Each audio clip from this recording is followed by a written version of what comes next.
Segment 1, India and the UK sign a game-changing trade deal, which is great news if you're a game. Today in economic optimism, or at least in diplomatic PR, India and the UK have officially declared their new free trade agreement game-changing. That's right, this FTA is here to change the game, from cricket to monopoly. Because what's a better time to loosen tariffs than during a projected global growth slowdown that makes molasses in January look like a drag race? India's Commerce Minister Piyush Goyal promised this deal would benefit farmers, youth, and small businesses. That's a bold claim in a country where 400 million people qualify as youth, 100 million are small businesses, and every third person is somehow related to a farmer. It's like saying your new toothpaste is perfect for humans, dolphins, and sentient AI bots. But the best part? They pulled this off while the World Bank screams, "Brace yourselves, 2.3% global growth ahead," which is basically the economy saying, "I'm not mad, I'm just disappointed."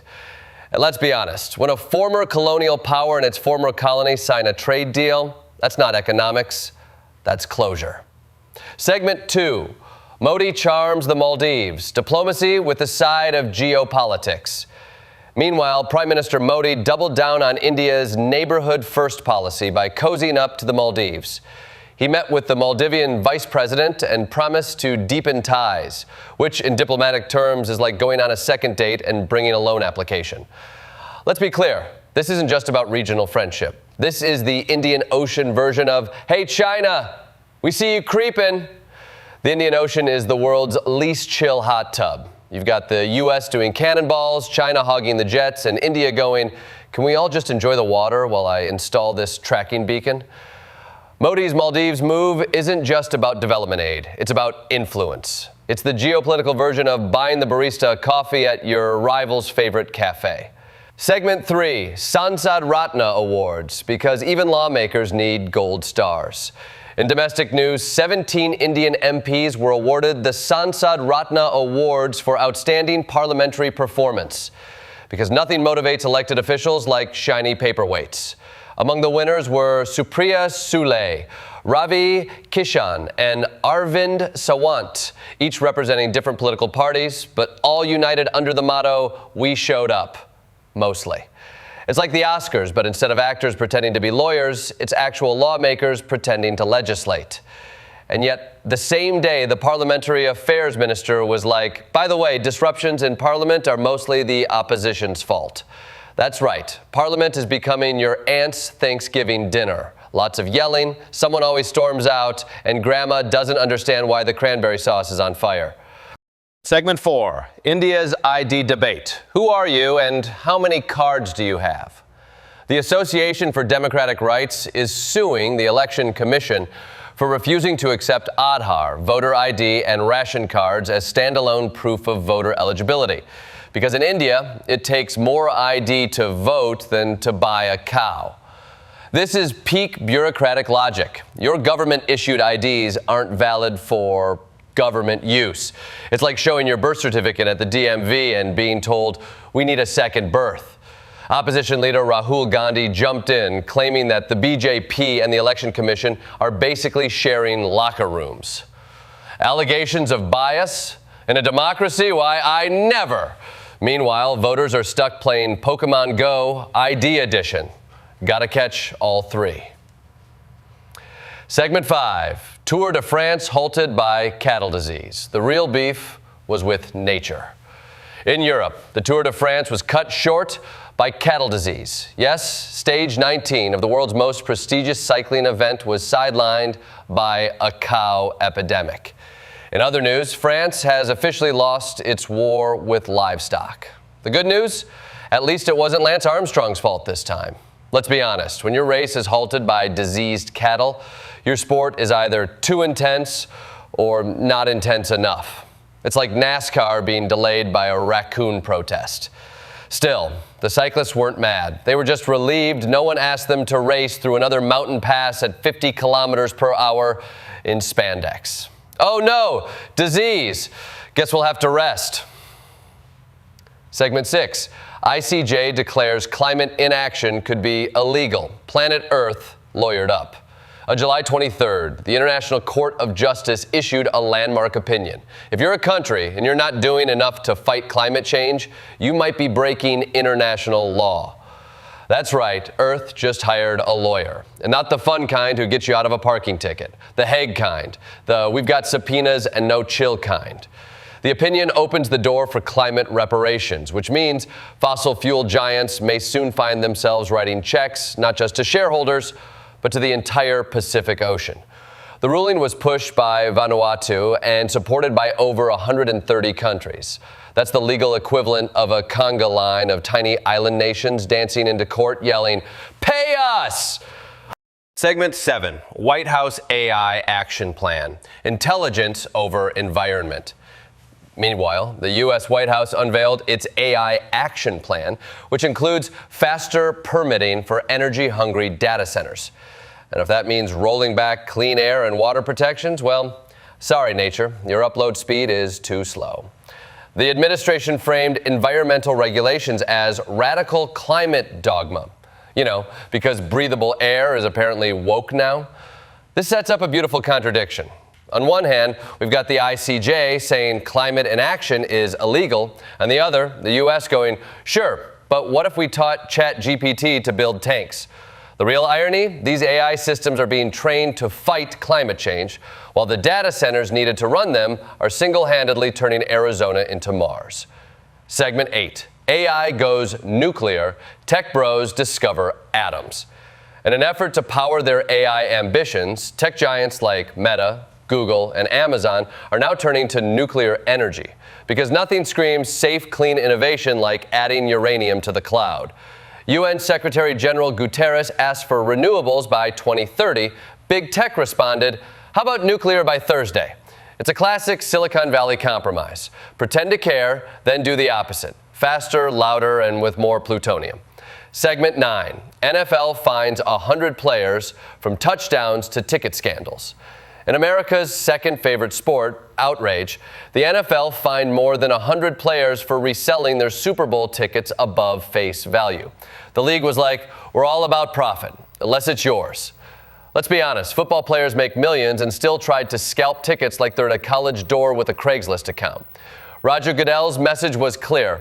Only billionaires get to exploit fans, not wide receivers. Segment 10. Tim David's T20 magic, fast and the ferocious. Australian cricketer Tim David just smashed a T20 record with the fastest century for his country. He did it in 29 balls. That's less time than it takes Congress to vote on renaming a post office. This is the kind of performance that makes other athletes go, wait, do you have cheat codes? It's a reminder that not all international news is doom and gloom. Sometimes it's just a guy with a bat doing something physics said shouldn't be possible. Segment 11, tragedy at Fort Knox. Boot camp turns deadly. In heartbreaking domestic news, a 22-year-old Rutgers cadet died during training at Fort Knox. Details are scarce, but the Army has launched an investigation, which, let's be honest, usually means we'll release a report in 5 years with a heavily redacted paragraph and an awkward press conference. This incident highlights the recurring issue of safety during military training.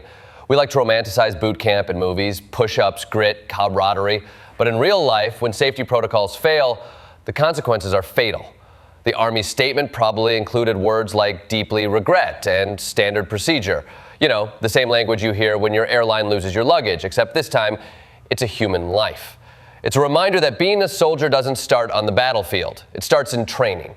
And if we're not protecting our young cadets before they even serve, what exactly are we defending? Segment 12, Kentuckiana schools get federal funding.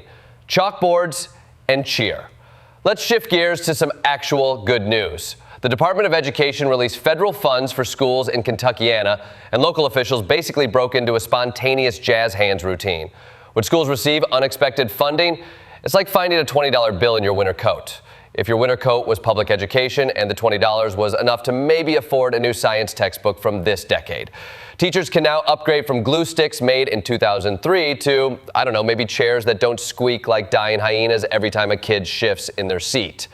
It's a win for students, teachers, and every janitor has been waiting 14 years for a mop that isn't shaped like the state of Kentucky. Segment 13, heat waves and deadlines. Disasters buy one, get one special. Speaking of Kentucky, the region was hit with a double whammy, a heat advisory for the weekend and a FEMA application deadline for April's floods. That's right. On the same day Kentuckians were trying not to cook breakfast on their driveways, they also had to submit their flood paperwork or risk missing out on federal aid. Imagine running to the mailbox while your shoes melt into the pavement just so you can prove to FEMA that your house did, in fact, become a swimming pool 3 months ago. This isn't climate change anymore, it's climate whiplash. Today's weather forecast, searing heat with a chance of paperwork. Segment 14, MK Stalin, recovering. Political pulse still strong. In health news, Tamil Nadu Chief Minister MK Stalin is set to be discharged after undergoing an angiogram, which, if you're unfamiliar, is a polite medical term for we poked around your heart with a camera and you're probably fine. This is big news in Indian politics because when a leader goes to the hospital, the media doesn't just ask, how's your health? They also ask, who's in charge? It's like if your boss called in sick and the intern started emailing your biggest client. Thankfully, Stalin is recovering, which means his political party can breathe again and stop rehearsing speeches that begin with, in these difficult times. Segment 15, Rahul Gandhi versus the umpire. The match is rigged. Congress leader Rahul Gandhi told his supporters that the BJP controls the election commission and that the last few elections were basically umpired by someone wearing the opposing team's jersey. That's one way to boost morale. Blame the ref. If politics is theater, then this is Act 3, Scene 2, the ballot of the biased. Rahul also promised to let local leaders help pick candidates, which is political code for please like me, I swear I'll listen this time. It's all part of the growing narrative that the democratic process in India is looking more like a Netflix drama titled Electoral Intrigue Season 5. Segment 16, Climate Court Fallout, Lawyers, Lawsuits, and Low Tide. Let's revisit the ICJ's climate ruling because it's kind of a big deal. Think of it as the international community going, you broke it, you bought it, but instead of a vase, it's the entire planet. Countries may now face lawsuits for not acting on climate change. That's right, climate negligence is about to become a legal liability. Somewhere a bunch of corporate lawyers just spilled their espresso. And if the US and China don't up their climate game, they could end up in court explaining why their emissions charts look like Mount Everest. You know who's not worried? The fossil fuel industry. They're already prepping their defense. It was the sun. The sun did it. Segment 17, AI Action Plan Revisited. Skynet goes to Congress. The AI Action Plan unveiled on July 24th is already drawing criticism, and not just from people who missed the simpler days of rotary phones. By accelerating permits for AI data centers while possibly relaxing environmental laws, the government is basically saying, let's teach our machines ethics, but let's keep dumping coolant in the river, okay? Big Tech says they're working on powering AI with nuclear energy. The UN says go renewable, and the AI itself, it's probably calculating how long it'll take to automate the Department of Energy. This plan raises a big question. Are we saving the world with AI or building a giant calculator that needs its own power grid and personal hydroelectric dam? Segment 18, moving the goalposts. Tour de France stopped by cows. Look, it bears repeating. The Tour de France was cut short by cow disease. That's not a metaphor. Actual cows, actual disease. Somewhere, a sports documentary crew is rewriting its script. It wasn't the mountain, it was the moo. It's the first time in tour history that performance-enhancing dairy products have shut down a stage. If that's not a sign we live in strange times, I don't know what is. Segment 19, Outlook 2025. The only certainty is confusion. And finally, let's zoom out. Because while July 26 gave us cow stoppages, cricket records, and heat flood double disasters, the year ahead promises even more fun. Global economic slowdowns, AI governance fights, climate lawsuits, and oh yeah, Donald Trump 2.0. 2025 is shaping up to be the year where everything changes, nothing works, and somehow cricket players still manage to hit 100 in 29 balls. So buckle up, folks. The only thing moving faster than the news is the sea level.